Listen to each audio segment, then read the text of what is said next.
বিসমিল্লাহির রহমানির রহিম। হ্যালো বন্ধুরা, আজ আমি আপনাদেরকে দেখাবো যে কিভাবে এইচটিএমএল ফোল্ডার গুগল ক্রোমের জন্য ক্রিয়েট করবেন। তো আমরা সাধারণত প্রথমেই কোনো ফোল্ডার ক্রিয়েট করলেই সেটা মাইক্রোসফট এজের জন্য হয়ে যায়, কারণ বাই ডিফল্টভাবে ওইটা সিলেক্ট করা থাকে। এই জন্য যে কোনো এইচটিএমএল ফোল্ডার ক্রিয়েট করলেই সেটা মাইক্রোসফট এজের জন্য হয়ে যায়। তো যেটার জন্যই হোক না কেন, আমরা খুব সহজেই সেই ফোল্ডারটা অন্য কোনো ব্রাউজারের জন্য করতে পারবো, অর্থাৎ ট্রান্সফার করতে পারবো। ট্রান্সফার করার জন্য খুব সহজ পদ্ধতি আছে। সেটা হলো জাস্ট এটাকে ডাবল ক্লিক করে ওপেন করবেন। তারপরে এই যে এখন এই যে আমি এই এইচটিএমএল ফোল্ডার এটাকে ওপেন করে আমি একবার দেখাই।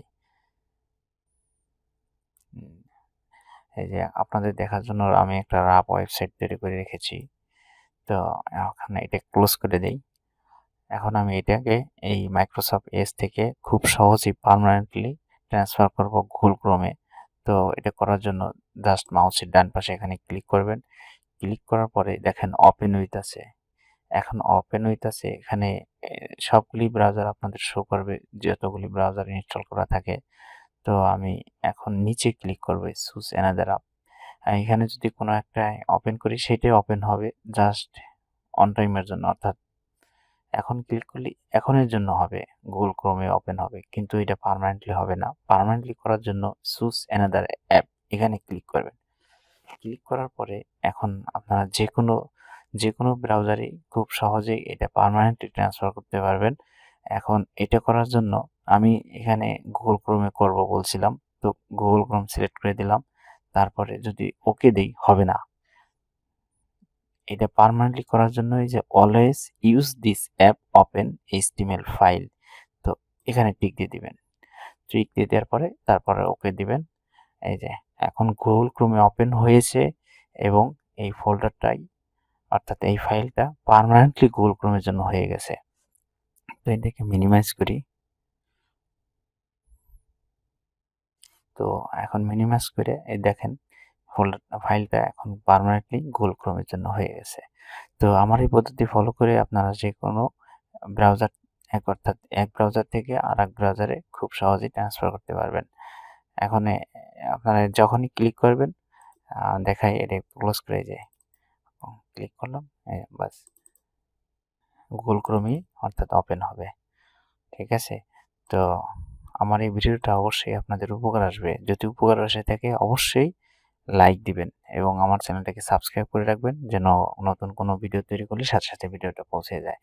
তো আমি তারপরে এখন দেখাই আরেকটা নতুন করে ফোল্ডার ক্রিয়েট করে দেখাই। তো ফোল্ডার এখানে ক্লিক করলাম, নতুন একটা ফোল্ডার হয়ে গেল। জাস্ট আমি লিখে দেই ভিডিও, বাস। এখন এটাকে আমি ওপেন করি। ওপেন করলাম, ওপেন উইথ কোড অর্থাৎ বেস কোড দিয়ে আমি ওপেন করি এটাকে। এখন ওকে দিয়ে দিই। তারপরে যে ফাইল এখানে ক্লিক করি, নতুন একটা ফাইল ক্রিয়েট করতেছি। এখন এখানে লিখে দিই বিডি। আপনারা যে কোনো আপনাদের পছন্দ মতো নাম লিখবেন, সমস্যা নাই। তো তারপরে এখানে ক্লিক করবো অর্থাৎ নিচে। এখন এখানে ভিডিও অর্থাৎ অন্য কোনো আপনারা কিছু নাম লিখতে পারেন, আপনাদের খুশি, কিন্তু .html অবশ্যই লিখতে হবে। লেখার পরে জাস্ট ক্রিয়েট ফাইল এখানে ক্লিক করবেন। এখন আপনারা এখানে কোড করবেন, সবই ওখানে সেভ করার পরে ওখানে জমা থাকবে।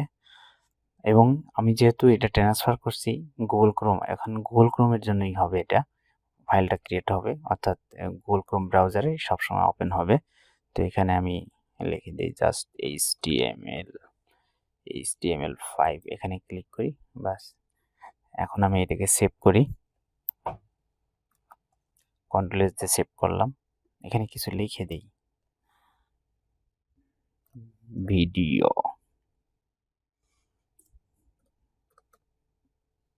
জাস্ট লিখলাম ভিডিও,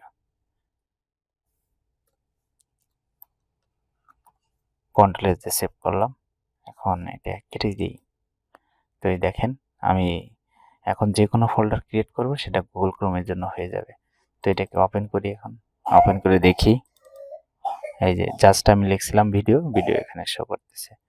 তো যাই হোক বন্ধুরা, এই ভিডিওটা অবশ্যই আপনাদের উপকার হবে। তো উপকার হইলে অবশ্যই আমার ভিডিওকে লাইক দিবেন এবং আমার চ্যানেলকে সাবস্ক্রাইব করবেন। তো আজ আর নয়, আপনাদের সবারই সুস্বাস্থ্য কামনা করে এখানে শেষ করছি। আল্লাহ হাফেজ।